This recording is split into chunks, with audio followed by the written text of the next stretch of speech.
That's why we rewrote Katie to become Penny and made her much more charmed by the guys and kind to them, as opposed to a woman who would take advantage of them.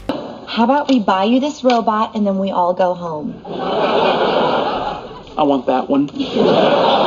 Although they're both happy with how the change turned out, they both seem to feel bad over how Chuck Lorre, celebrated as the king of sitcoms, continues to thrive in the shifting TV landscape despite the industry's growing focus on prestige television and declining interest in traditional sitcoms. His timeless approach, rooted in relatable, slice-of-life storytelling, remains successful, as demonstrated by the popularity of Georgie and Mandy's First Marriage, a spin-off of Young Sheldon. Lorre's consistent ability to make audiences laugh and his indifference to evolving trends, famously stating FM regarding the industry's disinterest in sitcoms, showcase his commitment to crafting heartfelt, humorous stories. While sitcoms face an uncertain future, Lorre's winning formula continues to resonate with fans and advertisers alike.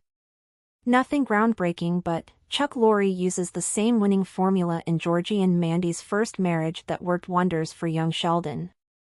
Since the rise of more prestige television shows, which can be linked back to the rise of the streaming era, there has been a notable decline in cable television, and in turn, sitcoms, once the bread and butter of the small screen.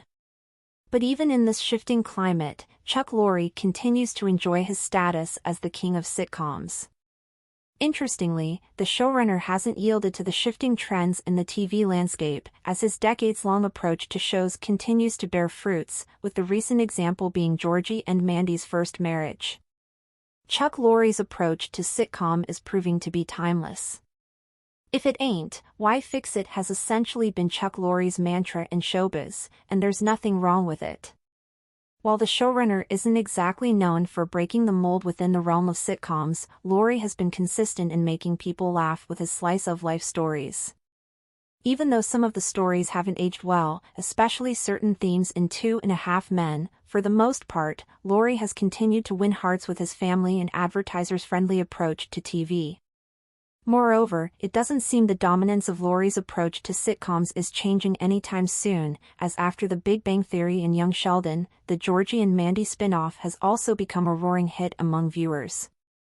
As for the shifting trends in the TV landscape, the 2.5 Men showrunner has been completely indifferent to it. Chuck Lorre is unmoved by the industry's disinterest towards sitcoms. When asked about the TV industry's growing disinterest in sitcoms, Lorre humorously replied, via EW.FM. Elaborating on it, The Big Bang Theory showrunner clarified that he doesn't concern himself with the nature of the business, adding that he loves telling stories that are great stories to tell, as his main aim involves making people laugh. "You're asking me if I have a macro view of these things. I don't.